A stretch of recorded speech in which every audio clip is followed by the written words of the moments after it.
That morning Sidney Poitier spoke on the radio, but Sidney never made that speech. While the city erupted, someone was using his voice to destroy another person. It was November 1976, and Sidney Poitier woke up to his phone ringing at 6 a.m. His manager's voice was panicked. "Sidney, turn on the radio. Now." "Which station?" "Any station. They're all playing it." Sidney turned on his bedside radio and heard his own voice. Clear, unmistakable, passionate. The voice was giving a speech about a young activist named James Chen who'd been accused of embezzling funds from a community organization. And the voice, Sidney's voice, was calling James a fraud, a criminal, someone who'd betrayed the trust of the very people he claimed to serve. Sidney listened in stunned silence. He'd never made this statement. Never even heard of James Chen. But it was his voice. His cadence. His tone. Someone had created a recording that sounded exactly like him and was using it to destroy a person he'd never met. He called his manager back. "Get me everything you can find about James Chen. And find out where this recording came from." By 9 a.m., Sidney had the basics. James Chen was a 26-year-old community organizer in Los Angeles who'd been working to establish a youth center in Watts. He'd raised $50,000 through grants and donations. 2 weeks ago, an anonymous allegation surfaced claiming James had diverted funds for personal use. No proof. Just accusations. And now, this morning, radio stations across Los Angeles were playing what sounded like Sidney Poitier, one of the most trusted voices in America, confirming those accusations. James Chen's reputation was being destroyed in real time. Donations were being pulled. The youth center project was collapsing. And James himself was being threatened by people who believed Sidney Poitier had called him a criminal. But here's what nobody understood yet. This wasn't about James Chen. It was about testing a weapon. Sidney made a decision. He called a private investigator named Marcus Webb who specialized in audio forensics. "Marcus, I need you to find out how someone faked my voice. And I need you to do it fast." Marcus worked quickly. By noon, he'd acquired a copy of the broadcast recording from 3 different stations. All had received the same audio file via anonymous courier that morning. A reel-to-reel tape with a note claiming it was an excerpt from a private conversation Sidney had with a journalist. Marcus analyzed the tape.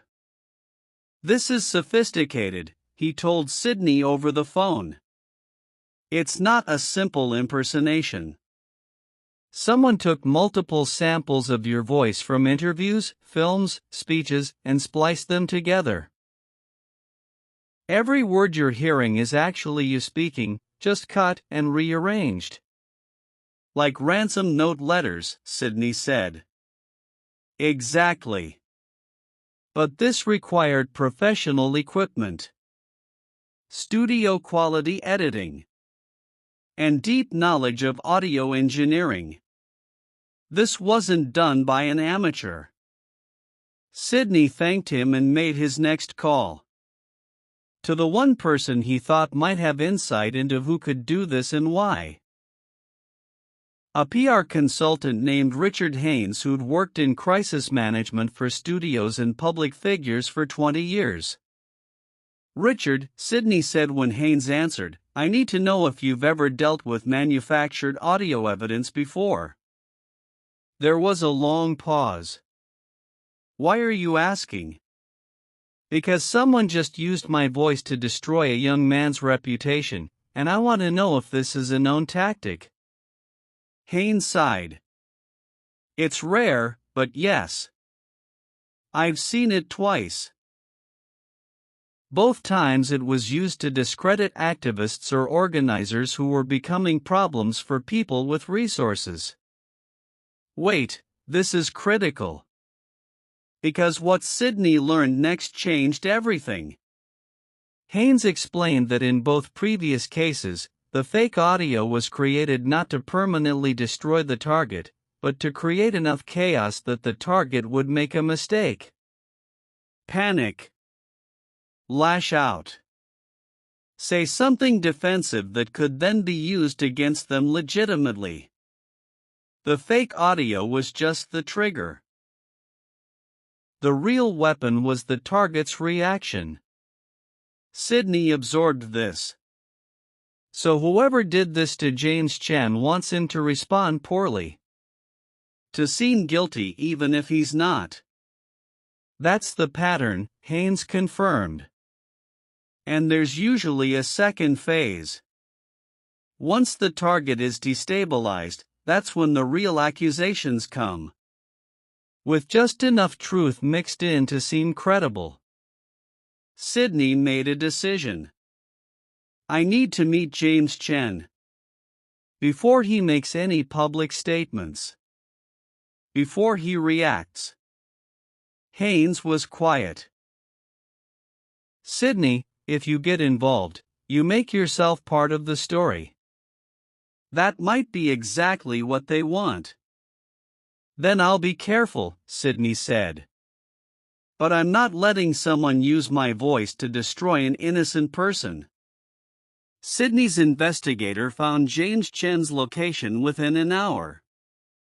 He was holed up in a small office at the community center, surrounded by angry board members demanding explanations, reporters wanting statements, and donors threatening lawsuits. Sidney arrived unannounced. The room went silent when he walked in. James Chen looked up, his face a mixture of shock and anger. "You," James said, his voice shaking. "You did this to me." "I didn't," Sidney said calmly. "That recording is fake. Someone used my voice without my knowledge or permission. And I'm here to help you prove it." James stared at him. "Why should I believe you?" "Because," Sidney said, "I have no reason to destroy you. I don't know you. I've never met you. And I certainly wouldn't make accusations without evidence. Someone is using both of us. And we need to figure out who and why." The room was tense. Then one of the board members spoke. "If the recording is fake, can you prove it?" Sidney nodded. "I have an audio forensics expert analyzing it now. But I need James to help me understand who would benefit from destroying his reputation." "Who have you made angry recently?" James thought. Then his face changed. "The development company." "What development company?" Sidney asked. James explained. 3 months ago, a development company called Westside Properties had approached the community center with an offer. They wanted to buy the land where the youth center was being built. Offered twice what it was worth. But there was a condition. The sale had to happen before the youth center opened. Because once it became a functioning community resource, the political cost of tearing it down would be too high. James had refused the offer. Had gone public about the pressure. Had rallied community support to keep the project alive. And now, suddenly, he was being accused of embezzlement. His reputation was being destroyed. And the youth center project was collapsing. Don't miss this detail. because Sidney understood immediately what was happening. This wasn't about James Chen personally. It was about stopping the youth center. And the fake audio was just the opening move. Sidney made a series of calls. To his lawyer. To his investigator. To contacts in local media. And to Westside Properties directly. Within 3 hours, Sidney's team had discovered something crucial. Westside Properties had hired a PR firm to manage community relations. That firm had a subcontractor who specialized in opposition research and crisis creation. And that subcontractor had access to professional audio editing equipment. The chain was clear. But proving it legally would take weeks. And James Chen didn't have weeks. His reputation was being destroyed in real time. So Sidney did something that surprised everyone. He called a press conference. His manager tried to stop him. "Sidney, if you make a statement, you're putting yourself in the crosshairs." "Exactly," Sidney said. "That's the point." The press conference was held at 4 p.m. Every major outlet in Los Angeles attended. Sidney Poitier, addressing a fake audio scandal, was news. Sidney stood at the podium, calm and measured. "This morning, a recording was broadcast across Los Angeles that appeared to be my voice making accusations against James Chen. I want to be absolutely clear. I did not make that statement. I have never met James Chen. I have no knowledge of the allegations against him. The recording is a fabrication created by splicing together samples of my voice from various sources." He paused.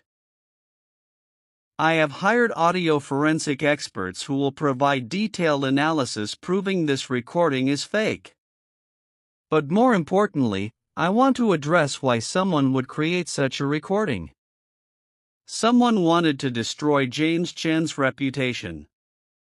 Not because of evidence of wrongdoing, but because he refused to sell community land to a development company. This is not about embezzlement. This is about silencing opposition to a real estate deal. And I will not allow my voice, my reputation, to be used as a weapon in that fight." The room erupted with questions. Sidney answered them calmly, methodically, providing just enough detail to make the story about corporate manipulation rather than about him or James. By 6 p.m., the narrative had shifted. News coverage was no longer about James Chen, the alleged embezzler. It was about Westside Properties and manufactured evidence. By 8 p.m., the PR firm had issued a statement distancing themselves from any audio manipulation. By midnight, Westside Properties had withdrawn their offer and announced they were pursuing development elsewhere.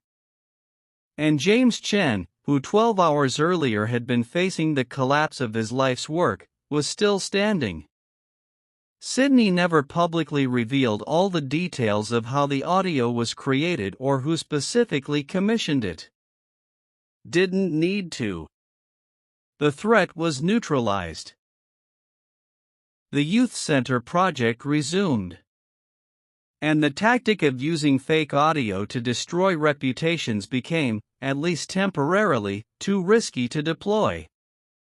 Years later, in 2003, James Chen was running a network of youth centers across California.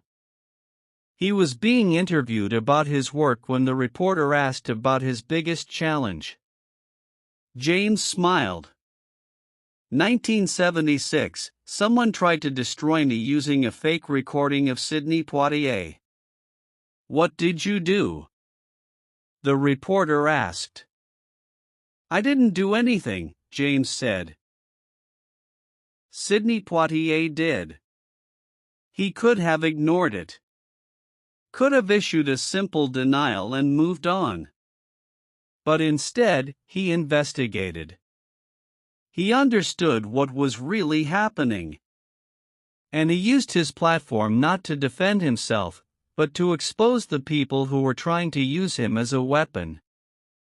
That's the difference between protecting your reputation and actually standing for something. Here's what Sidney Poitier understood that November morning, and what all of us need to learn in an age where manipulated media is becoming easier to create. Your voice, your image, your identity can be weaponized without your consent. And when that happens, you have two choices. You can retreat, protect yourself, deny involvement, and hope the storm passes.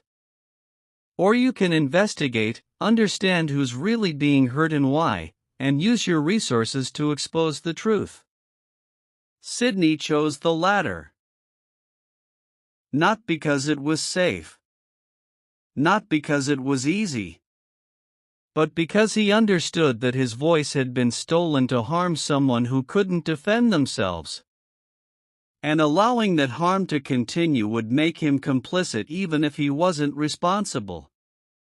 That's the burden of having a platform.